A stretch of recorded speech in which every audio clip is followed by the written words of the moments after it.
अनमोल मोती कार्यक्रम में आपका स्वागत है। ओम शांति। सभी के पास एक ऐसी फैकल्टी अवेलेबल है जो एक आश्चर्यजनक गति रखती है। उसका नाम है मन। ये मन सभी के पास है, गरीब हो या अमीर, पढ़ा लिखा हो या अनपढ़, बच्चा हो या बूढ़ा,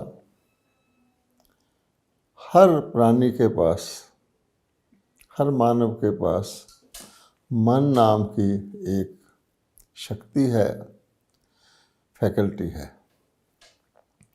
अब आप देखिए ये कितनी तेज है, इसकी स्पीड कितनी है। दुनिया के अंदर विज्ञान ने लाइट की स्पीड को सबसे तेज स्पीड माना है, और लाइट की स्पीड से भी सूर्य से एक किरण धरती पर आने के लिए धरती तक पहुंचने के लिए कुछ समय लेती है। लेकिन मन की गति संकल्प की गति है। यानी आपने संकल्प किया, आपने सोचा और आप वहाँ हैं। हर व्यक्ति अनुभव कर सकता है कि मन से आप कहीं भी एक संकल्प में पहुंच सकते हैं। जैसे कहा जाता है, think of and you are there. आप चांद का सोचे, चांद पर पहुंच जाएंगे। इतना ही नहीं, बल्कि मन आपको भूतकाल में भी ले जा सकता है। जब हम बच्चे थे, कोई भी ऐसा दृश्य, जब हम प्राइमरी स्कूल में पढ़ते थे, या कोई भी ऐसा बचपन का दृश्य पास्ट का, एक सेकंड में संकल्प करने से हमारे सामने आ जाता है। और भविष्य के लिए भी, जिसको कहा जाता है कल्पना की दुनिया, उसमें भी व्यक्ति एक सेकंड में पहुंच सकता है। अब सवाल ये पैदा होता है, इतनी तेज गति वाली शक्ति क्या वो मेरे कंट्रोल में है या मैं उसके कंट्रोल में हूँ? क्योंकि मेरा मन कहते हैं तो मन अलग चीज़ और मैं अलग चीज़ हूँ। अब मेरे मन को मैं चलाता हूँ या मेरा मन मुझे चलाता है, इससे बहुत फर्क पड़ जाता है। क्योंकि व्यक्ति शायद ऐसा महसूस करता है कि मेरा मन भी मुझे उड़ा सकता है, मैं भी मन से उड़ान भर सकता हूँ, लेकिन मेरा मन भी मुझे उड़ा सकता है। लेकिन मेरे मन से उड़ान भरने में और मन के मुझे उड़ाने में रात दिन का फर्क है, ज़मीन आसमान का फर्क है। क्योंकि जैसे दुनिया के अंदर भी कभी कोई बहुत बड़ा आंधी तूफान आता है तो पूरे के पूरे मकान को उड़ा के ले जाता है, व्यक्ति भी उड़ जाते हैं। तो उस तूफान में उड़ता हुआ व्यक्ति ये समझे कि मैं भी उड़ रहा हूँ। क्षणिक तौर पे तो ये ठीक लगता है, लेकिन उसके बाद क्या होता है, तूफान उसको फिर पटक देता है धरती के ऊपर, और फिर उसको पता लगता है कि ये मैं अपनी उड़ान नहीं भर रहा था, बल्कि तूफान ने मुझे उड़ाया था। इसी प्रकार हम अपने मन के तूफानों को देखें। मन के अंदर जब तूफान आता है तो मन व्यक्ति को कहीं से कहीं उड़ा के ले जाता है संकल्पों के द्वारा, लेकिन वो आउट ऑफ कंट्रोल माइंड की उड़ान होती है। और उस आउट ऑफ कंट्रोल माइंड की उड़ान का आखिर नतीजा क्या होता है कि व्यक्ति धराशायी हो जाता है। और आज की दुनिया में आप देखेंगे कि ऐसा ही हो रहा है। बहुत से व्यक्ति क्या महसूस कर रहे हैं, कभी वो बहुत ऊंची उड़ान भरते थे, परंतु आज वो नीचे आ गए हैं। कई ऐसा महसूस करते हैं कि हम ऊंची उड़ान भर ही नहीं सकते, पता नहीं क्या कारण है, हम नीचे ही रहते हैं। और कई ये अनुभव करते हैं कि उड़ान भरने की कोशिश तो करते हैं, लेकिन हम जैसे कोई भंवर में फंस जाता है, हमारा मन हमें एक ही स्थान पर घुमाता रहता है। इसलिए देखा जाए तो मनुष्य के जीवन में जो सबसे बड़ा बल है वो मनोबल है। और अगर सबसे बड़ी कमज़ोरी कहेंगे तो मनोबल की ही कमज़ोरी है। आप देखिए, गांधी जी शारीरिक तौर पे एक दुबला पतला व्यक्ति थे,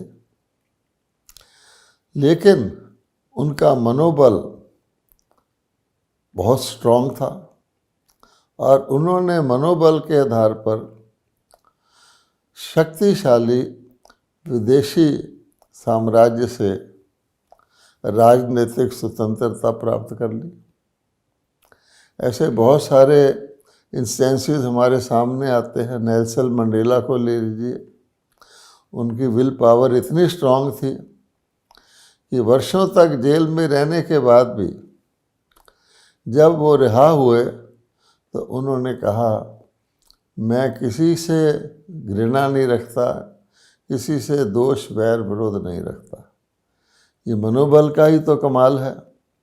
इसलिए हम अपने ध्यान, अपनी शक्ति जिसको गिनते हैं मानव के जीवन की, उसमें इस मन की शक्ति की ओर ध्यान दें। अब होता क्या है, जब हमारे मन वश में नहीं होता तो हम उसको कंट्रोल करने की कोशिश करते हैं। कंट्रोलिंग पावर है नहीं, रूलिंग पावर है नहीं, लेकिन हम उसको कंट्रोल करने की कोशिश करते हैं। तो नतीजा क्या होता है कि मन और ही ज़ोर से, जितना हम मन को थोड़े समय के लिए भी कंट्रोल करने की कोशिश करते हैं, उतना ही भी और ज़ोर से आउट ऑफ कंट्रोल होता है। जैसे किसी गेंद को आप जितनी ताकत से धरती पर उछालेंगे उतना ऊंचा वो जाएगा। इसलिए ये समझ लेना चाहिए कि हम मन को मार नहीं सकते। कई लोग मन को मारने की कोशिश करते हैं। हमने पहले भी बताया कि मन आत्मा की संकल्प शक्ति का नाम है। तो कई लोग तो ये कोशिश करते हैं कि चलो हम संकल्प उठाते ही नहीं, हम संकल्प उठाते ही नहीं, ना संकल्प उठेगा ना कुछ गलत संकल्प उठ पाएगा।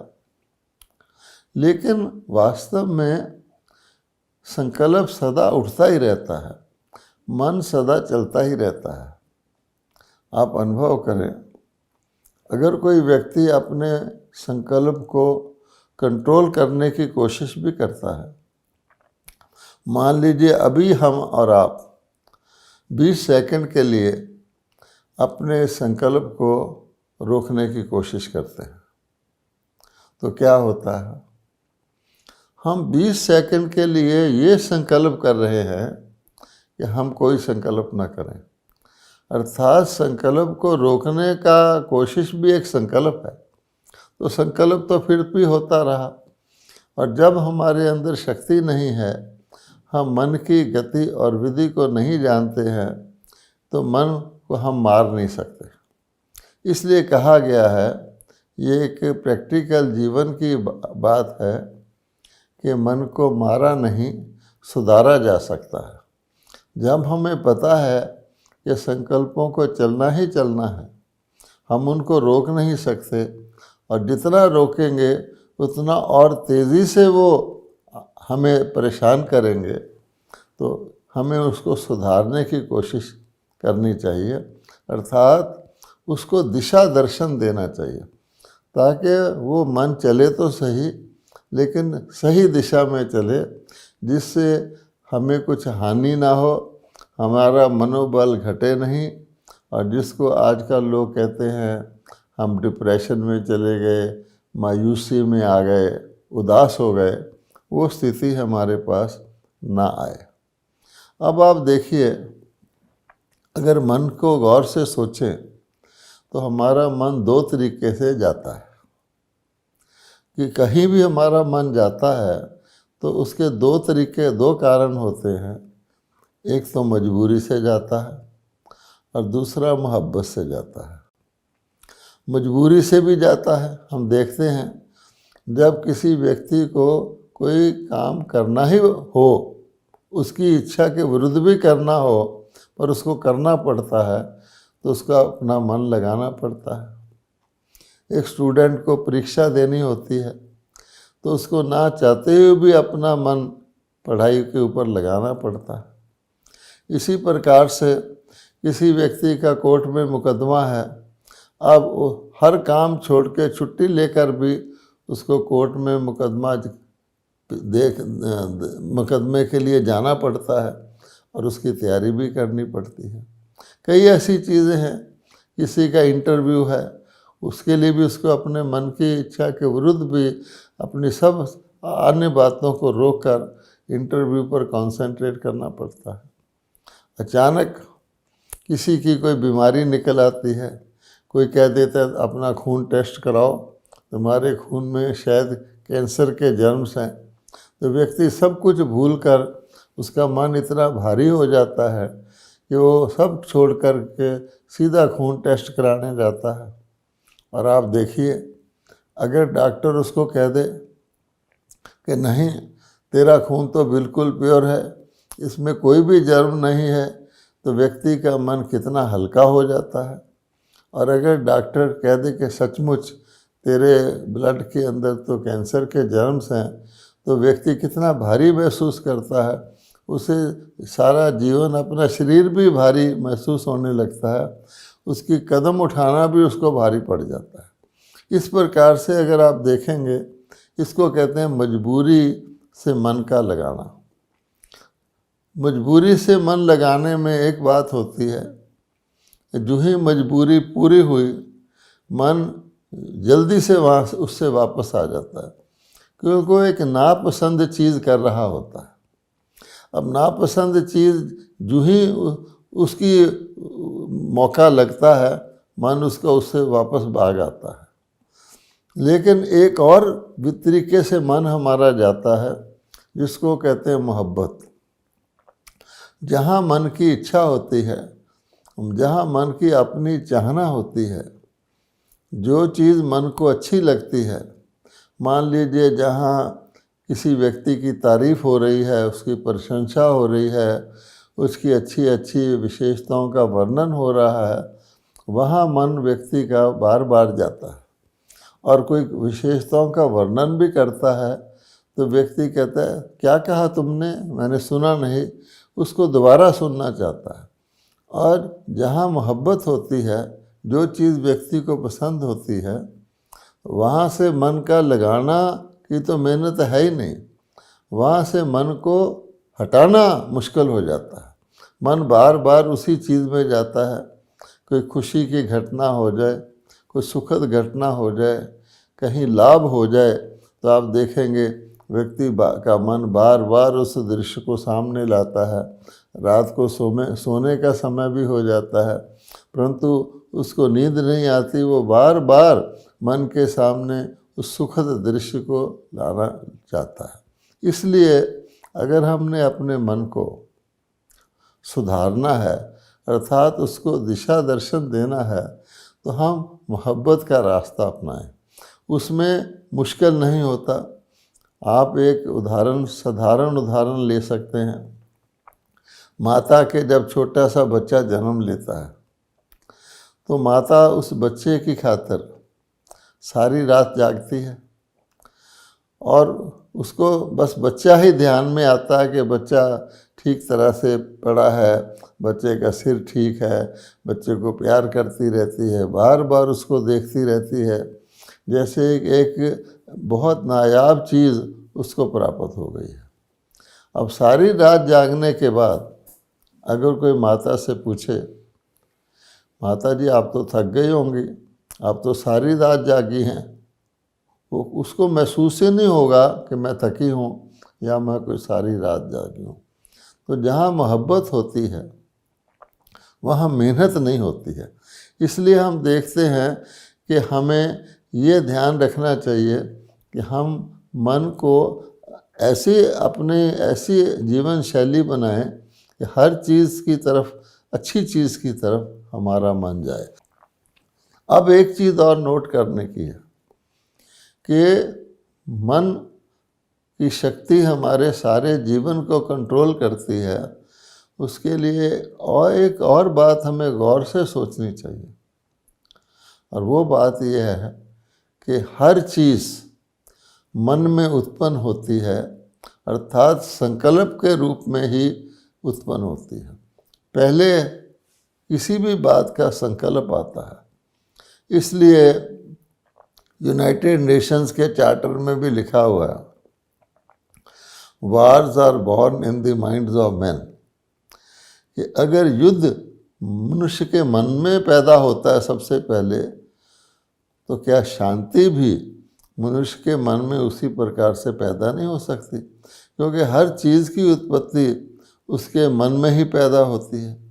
तो हमें ये ध्यान रखना है, जैसे कहा जाता है nip the evil in the bud, किसी भी चीज़ को उसके जन्म स्थान पर ही अगर वो ख़राब चीज़ है उसको वहीं फिनिश कर दिया जाए। तो अगर हम अपने संकल्प पर ध्यान करें, क्योंकि संकल्प के बाद ही कोई चीज़ बोल में आएगी, कर्म में आएगी, व्यवहार में आएगी, हमारे संबंध संपर्क वालों के साथ प्रकट होगी। तो हमें ये सोचना चाहिए कि पहले पहले हमारा संकल्प ही क्यों न ऐसा उठे जैसा मैं अपने जीवन में चाहता हूँ। मैं चाहता हूँ दूसरे मेरे साथ अच्छा व्यवहार करें, शुभ व्यवहार करें, स्नेह का व्यवहार करें। तो उसके लिए मैं अपने संकल्प की लेवल पर ही देखूं कि ऐसा कैसे संभव हो सकता है कि मैं अपने मनोवृत्ति को ही चेंज कर लूं, जिसके कारण से सब कुछ मेरी फेवर में हो जाए। इसलिए आप देखेंगे कि कहा जाता है इरादा, कि मन का इरादा क्या है। कई लोगों के बहुत ऊंचे इरादे होते हैं। आप देखते हैं ऊंचे इरादे वाला व्यक्ति एक ना एक दिन ऊंचा पहुंच जाता है। ये दुनिया के अंदर बहुत उदाहरण हैं। फिर कई लोगों के नेक इरादे होते हैं। वो यही सोचते हैं कि मैं किसी का भला कर दूं, कोई भी तरीका निकले मैं उसका भला कर दूं।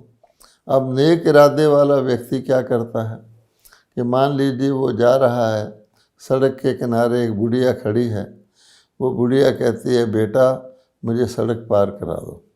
तो नेक इरादे वाला व्यक्ति उस नेकी के अवसर को फौरन काम में लाता है और बूढ़ी माता को पकड़कर सड़क पार करा देता है। उससे उसको जितना सुख और खुशी मिलती है वो अन्य किसी सारे दिन में काम करे तो शायद ना मिले। इसी प्रकार से हर व्यक्ति के अंदर नेकी तो होती है जब उसका नेक इरादा होता है। कोई डॉक्टर है, बहुत महंगी फीस लेता है, उसका बहुत अच्छा ऑपरेशन करता है। एक कोई पुअर व्यक्ति, गरीब व्यक्ति आ जाता है, डॉक्टर साहब मेरे पास तो पैसे वैसे नहीं हैं, तो डॉक्टर उस पर तरस खा के उसका ऑपरेशन कर देता है। वो व्यक्ति उसको जो आशीर्वाद देता है और डॉक्टर को उससे जो खुशी होती है ऑटोमेटिकली वो इतनी होती है कि बड़ी से बड़ी फीस देने वाले के ऑपरेशन करने से नहीं होती है। इसलिए लोग हमेशा आशीर्वाद मांगते हैं, दुआएं मांगते हैं कि किसी की दुआएं हमें मिल जाए। तो इसलिए भगवान कहता है ये बात भी हमको ध्यान रखनी है कि हमारा इरादा नेक हो, ऊंचा भी हो, नेक भी हो। लेकिन आजकल हम क्या देखते हैं, हम दूर से बिना किसी व्यक्ति के हमसे बात किए बगैर, हम एक महिला बस में बैठी है तो सोचती है वो व्यक्ति देखो मुझे बुरी नज़र से देख रहा है, इसका इरादा नेक नहीं है, इसका इरादा ठीक नहीं है। आज आपको जितने लोग मिलेंगे 99% आपको अपने स्वार्थ के कारण मिलेंगे। उनकी मुस्कुराहट, उनकी कर्टसी सारी स्वार्थ के कारण होती है, असली नहीं होती है, नेकी से नहीं होती है। आप किसी दुकान पर सामान खरीदने जाएं तो दुकानदार कितना मुस्कुरा के आपका स्वागत करता है, आपके लिए सोडा मंगवाता है, बिठाता है। और उसी दुकानदार को वही सामान अगर आप अगले दिन वापस करने जाएं तो आप देखिए वो कैसा रुख बदलता है, उसकी भाषा भी बदल जाती है, उसके शब्द भी बदल जाते हैं, वो लगभग आपका निरादर करने पर उतर आता है। इसका मतलब क्या हुआ कि मन के अंदर नेकी, ऊंचाई, भले की भावना होनी चाहिए। अब इसके लिए क्या हो सकता है, तो हम जानते हैं एक हमारा मन मैला होता है, एक हमारा मन साफ होता है। तो हम आज लोगों को कहते हैं देखो लोगों के मन कितने मैले हो गए हैं।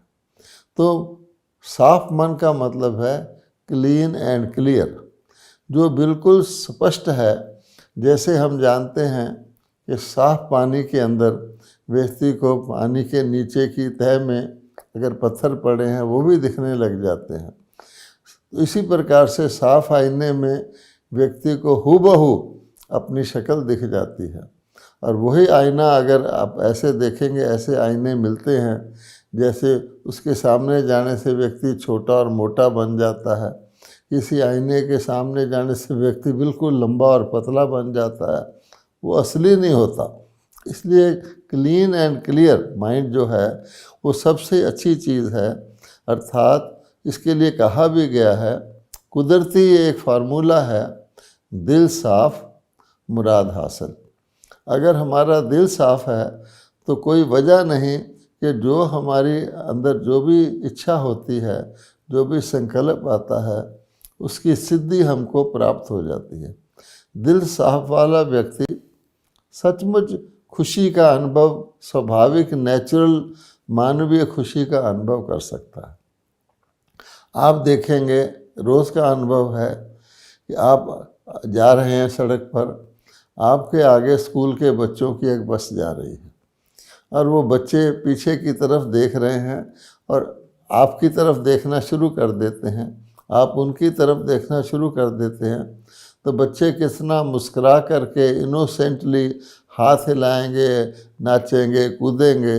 जब तक वो बस आपकी नज़र में रहेगी वो खूब आपको जैसे चैतन्य खिलौने होते हैं खुश रहेंगे और दिल खुश कर देंगे। भाव ये है कि उनके अंदर कोई छल फरेब, कोई भेदभाव, कोई बड़ा छोटा नहीं होता है। लेकिन वही बच्चे जब बड़े हो जाते हैं तो आपके साथ की आपकी कार के साथ कोई कार आती है और आप गलती से उसको देख लेते हैं, वो व्यक्ति कार से उतर कर आ जाता है कि भाई मुझे क्यों घूर रहे हो, क्यों देख रहे हो मुझे। अब फ़र्क हो गया ना। इसलिए कहा गया है कि दिल साफ मुराद हासिल। इसलिए एक तो दिल साफ होना चाहिए, दूसरा व्यक्ति का दिल बड़ा होना चाहिए, क्योंकि दिल में कैपेसिटी है। दिल जितना बड़ा कर लो उतना बड़ा हो सकता है। और साधन संपन्न होते हुए भी अगर व्यक्ति का दिल छोटा है तो समझिए वो व्यक्ति छोटा है। कई हमने देखे होंगे आपने करोड़पति लोग हैं, धन की कोई कमी नहीं है, लेकिन वो कंजूस नेचर के हैं। कंजूस के नेचर के हैं, कभी उन्होंने किसी को मदद पैसे से करने की कोशिश नहीं, कभी अपने धन का उपयोग करने की कोशिश नहीं। वो शरीर छोड़ जाते हैं, बाद में लोग देखते हैं अरे ये व्यक्ति देखो ठीक तरह रहता भी नहीं था, कुछ खर्चा भी नहीं करता था, दूसरे को देने की तो क्या बात है। लेकिन बाद में पता लगता है कि उनका धन पड़े का पड़ा ही रह जाता है। इसलिए अगर बड़ा दिल होगा तो बड़े दिल से बहुत व्यक्ति अपने जीवन को श्रेष्ठ बना सकता है। अब आप देखिए, एक और नियम है, कोई भी चीज़ जो होती है, जैसे खुशी है फॉर एग्ज़ाम्पल, तो खुशी जीवन का लक्ष्य है। हम सब कहते हैं हेल्थ, वेल्थ, हैप्पीनेस। अगर मानव जीवन का कॉमन लक्ष्य देखा जाए तो हर व्यक्ति जीवन में खुशी चाहता है, खुशी को कायम रखना चाहता है और खुशी को बढ़ाना चाहता है। इसीलिए कोई भी बात जब अच्छी हो जाती है, हम कहते हैं मेरा तो दिल खुश हो गया, आज तो मेरा दिल उदास हो गया। इसलिए भगवान कहता है, आप गौर से देखेंगे, कोई व्यक्ति कुर्सी पर बैठा है, अचानक कोई अच्छी चीज़ अपने जीवन की सोच रहा है तो उसके चेहरे पर मुस्कुराहट आ जाएगी, और कोई वो उदासी की चीज़ सोच रहा है, उसका चेहरा भी उदास नज़र आएगा। कोई फ्रेंड आएगा, कहेगा, उसको पता नहीं है क्या सोच रहा है, बहुत खुश नज़र आ रहे हो भाई, क्या सोच रहे हो, या क्या बात है आप बहुत उदास नज़र आ रहे हो, क्या सोच रहे हो। इससे पता लगता है कि ये खुशी ही व्यक्ति के सारी एक्टिविटी का, सारे कर्मों का, सारे संकल्पों का प्रतिफल है। अब खुशी देने से बढ़ती है। कई चीज़ें दुनिया की हैं, जो दुनियावी चीज़ें हैं वो देने से घटती हैं, लेकिन जो अच्छी चीज़ें हैं, जो आत्मिक चीज़ें हैं, वो देने से बढ़ती हैं। आप देखेंगे खुशी भी व्यक्ति की देने से बढ़ती है। अब लोग कहेंगे क्या देना है, ऐसी बात नहीं है कि व्यक्ति को कुछ पैसा बांटना या कंबल बांटना या रोटी बांटना ही देना है। देने का भाव होना चाहिए। अगर कोई व्यक्ति देने का भाव रखता है, जैसे हमारे पूर्वज दाता कहलाते थे, अर्थात उनके अंदर देने का भाव था, आज देखेंगे उनकी मूर्तियां भी पूजी जाती हैं, उनके चेहरे पर मूर्तियों में भी मुस्कान दिखाई जाती है।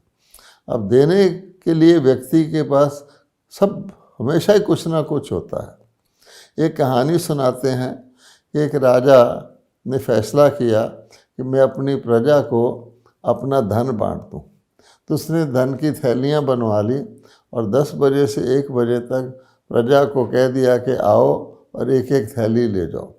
तो उसके आगे लाइन लगती थी। एक फ़कीर था, बैगर, वो भी उस लाइन के पीछे खड़ा होता। तो जब उसका काफ़ी समय के बाद टर्न आता था तो थैली नहीं लेता था, बल्कि जाकर दोबारा लाइन में लग जाता था।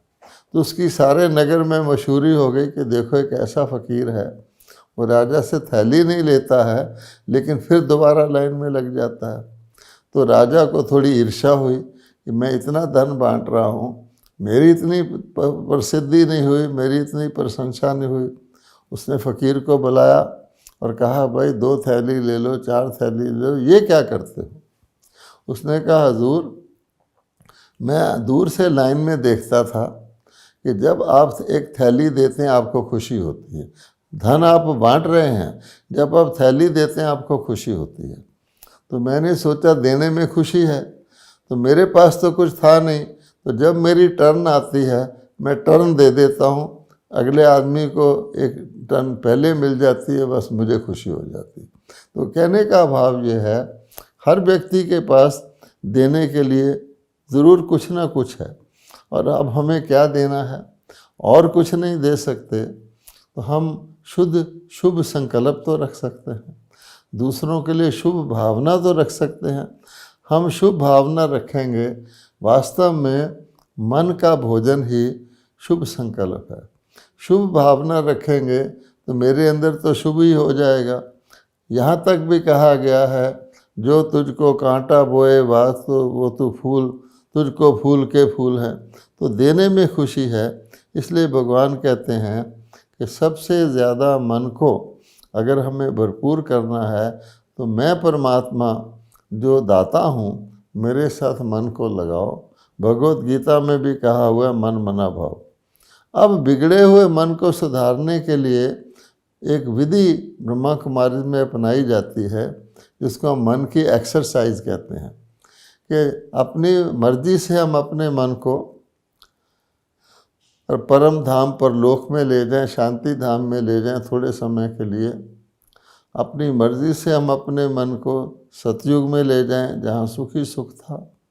अपनी मर्जी से हम अपने मन को सूक्ष्म लोक में ले जाएं जहाँ हमारा आकारी फरिश्ता स्वरूप होता है। ये अभ्यास करने से हमारे मन कंट्रोल में आ जाएगा। हम अपनी मर्जी से मन को दिशा निर्देश दे सकेंगे। ओम शांति।